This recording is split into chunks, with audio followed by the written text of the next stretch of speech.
Welcome back to Crazy Bill's Garage, and today I got for you my favorite filter. So, I'm just telling you there right off the bat, Baldwin filters is my favorite filter. Never let me down, they've always worked great. And today I have a B7449. Use these quite a bit on a lot of my vehicles, and I gotta tell you, I like them. They're a good filter. They work pretty good. What can I say about them? Let's see. Well, the filtration in them, and this one specifically, is probably just, cellulose. Some of them do have a glass reinforced media, but this one probably just the cellulose media. Let's see. The anti-drain bag valve pressure is 20 psi, thread size, M22 times 1.5 millimeter. Micron rating, nominal, is at 9.8 and absolute at 27. So absolutely, it's 27, Okay, and it has a nitrile rubber anti-drain bag valve and base gasket. So that's what we got for that. It is just a great filter for just your run-of-the-mill stuff. If you just put a filter in your car and you just want it to do its job, Baldwin is the one to do it. Well, at least I hope it is. See, I'm plugging it too much. I haven't even taken this one apart yet. The weight on it, though, 285.8 grams. So, what else can I say about it? It's red. Baldwin, oh right, manufactured in the USA, so it is a US filter. So there you go. And what's it say here? Well, yeah, it does. It has a seal here that says made in the USA. Gives you little instructions here on how to do stuff. I honestly don't know if I could follow those. It does tell you, though, to oil the seal before you put it on. Then you spin it on. And then after you got it on, you do a +1 turn, it says. And then it tells you there should be no oil leaking out of there. And I have no idea what that means. There's the number on this filter. So this filter was on the 11th month, the 6th day of 2024. Or is that the 11th day of the 6th month, 2024? No, it's one of those. There we go. So, let me get into her. I'll take the base gasket off. And that is a good feeling nitrile rubber base gasket. And that weighs 7.2 grams. So, doesn't have the amount of threads. We'll get into that when I get the can cut open. We'll get into that. So there we go. She's cut open. Love how the cutter cuts her open. Cuts her up nice, really good every time now. And voila.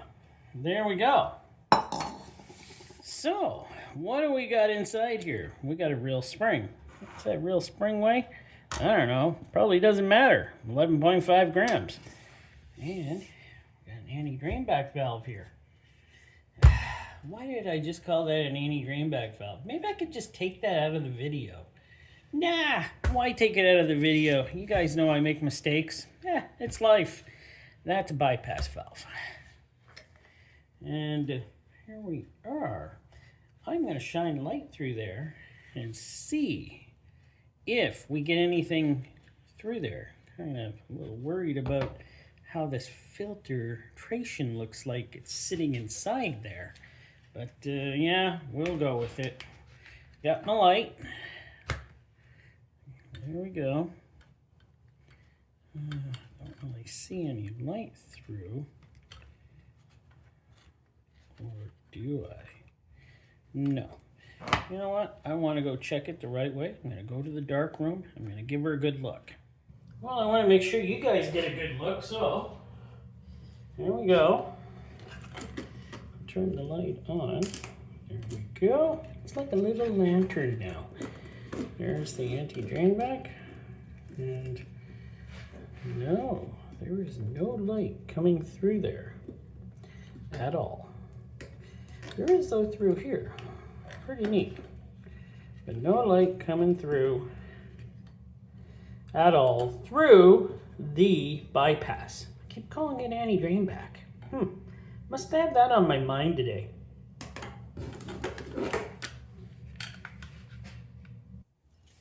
Okay, what are we doing now? Oh, we're going to check the canister for thickness. All right, 40. There's no stickers on here, so 40. And we have 41. So 0.40 to 0.41 millimeter thickness on the canister. And did I weigh that? Not that it matters. 65.5.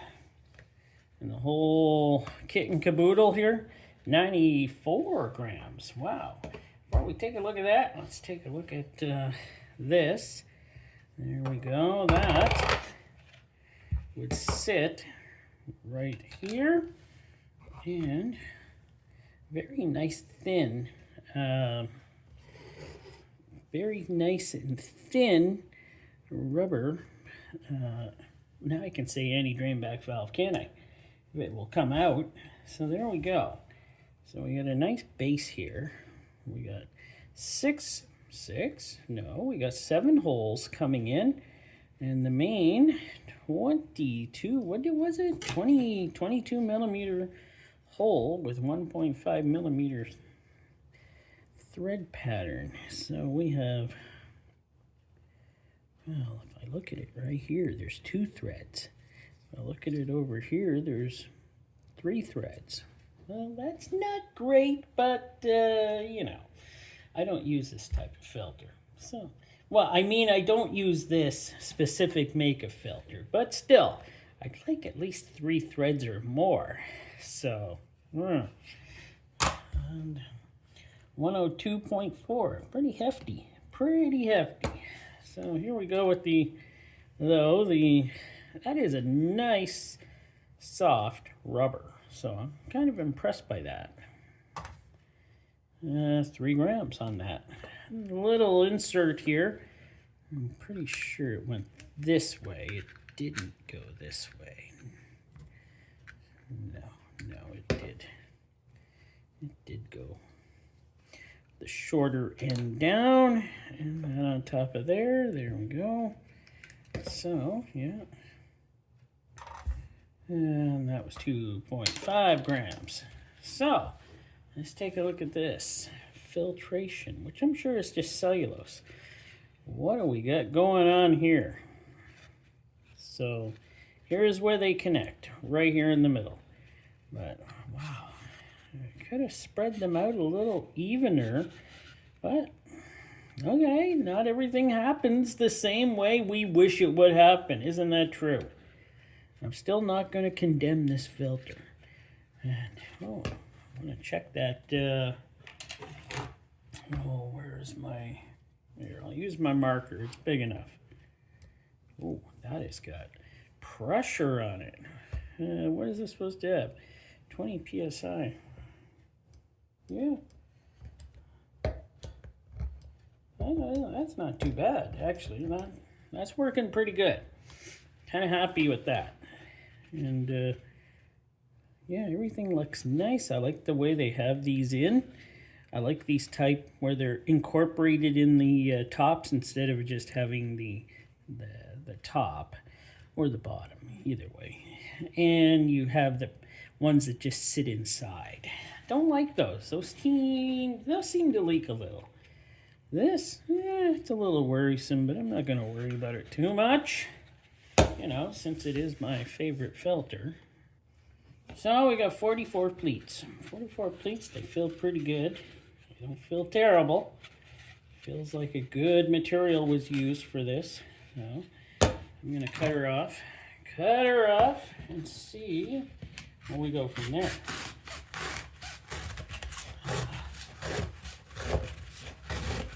Well, it cuts pretty good, I'm gonna admit. Nice and strong. Except when I hate when that happens. I don't like that. And it's hard to cut these ones. Anyways, that's the way she looks, by the way. So, that's the way she looks. And let me get the rest of her cut apart. Oh, let's do it together now.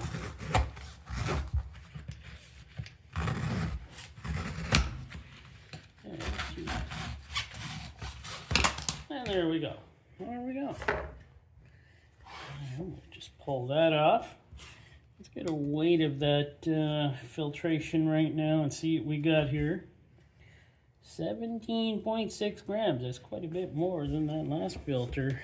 That Wix, but that was a small filter.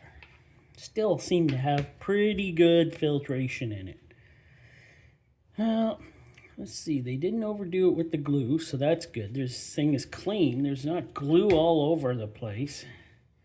So 10/29/24 is when they made the base plate, or they actually made this whole system here, and then when the filter was finished, it was 11/06/24. So there we go. We got louvers, but you can see in there, and man, they must have some of the best punch-out equipment for their louvers, because these things are opened wide up. Like, wow. And I got a phone. Where was I? Oh yeah, I think I was talking about the louvers. Louvers. How well they seem to be on this. And they take good care into making sure their louvers, it looks like, are well opened up. So it's another bonus for this filter. So let's go here. How well is it? It's glued together pretty good. I'm going to get a measurement on how thick this stuff is. 0. So there we go. 0.084 millimeters. It's pretty thick stuff. That's pretty heavy duty. Remember, of course it's heavy duty. They make a lot of tractor applications and stuff like that. So, oh wow, this stuff is some of the thickest stuff I think I've ever handled. Why don't I use these more often? Well, I do. I use them on pretty well everything I got. Yeah, for cellulose, I would say this is pretty well the top notch you're gonna get for that type of filtration. I'm pretty impressed with it. Wow, it's thick. It's thick and it does its job. And yeah, I would pretty well use this filter Baldwin on everything in my yard. I don't use it on my Honda for some reason. I use higher end filters. This filter, though, I deem is a high end filter. And maybe I should use it on my Honda. I don't go past 5,000 kilometers on my Honda Civic at all. This would probably work out just fine for that application. I'm going to grab a couple of these for almost every vehicle in my yard. I've used them many times, and I change people's oil. The wife changes people's oil, and we use these all the time for their vehicles, and there's never been a complaint. And hey, I think I have one coming up as a used filter that was in somebody's car that uses Baldwin, and we'll get to see what it looks like as a used one. That's probably going to be next week on the Friday, Used Filter Friday. I'm hoping. But let me get a measurement out of this filtration here, and we see what we got. So, what do we got? We got 53 inches of filtration, or 134.5 centimeters, by 2.5 inches, or 6.5 centimeters. There's quite a bit of filtration in this filter. I'm quite impressed by it. I just noticed that this filter is the same type as the guy's Ford Escape, 2011 Ford Escape, but the 3-liter. This is the same type of filter because he's got one sitting over here. And he's got one here, sitting over here, waiting to go on his Ford Escape. And it was like, just dawned on me, hey, this filter fits his Ford Escape. So that's pretty neat to see. And I got him into Baldwin, so he's getting Baldwin filters now for his Ford Escape. So. Okay, well, where was I? Totally love this filter. It's a well-built filter. I use it. I'll continue to use it. Got the real spring. Yeah, it's got nitrile anti-drain back valve, but hey, these things are built to be changed between, as they saying, 5 to 8,000 kilometers, or somewhere in the range of 3,000 to 5,000 miles or something like that, or 6,000 miles. Hey, they're just a standard filter that does a great job. Yeah, I think that's about it. I can't continue to plug this too much, because then you're going to think, man, this guy, is he selling Baldwin filters? They're all over the place. But no, I'm not. My wife does that. She sells Baldwin filters. That's why they're all over the place. All right, thanks for watching. Please subscribe if you hadn't. And give it a like. I like the likes. And shoot me a comment. I like to answer. I answer almost every comment that comes through. So that's just me. I like to answer back to people. Even make a rude comment. I don't care. I'll answer you back, and I'll try to be nice. It's just the way I am. Canadian, eh? No problem.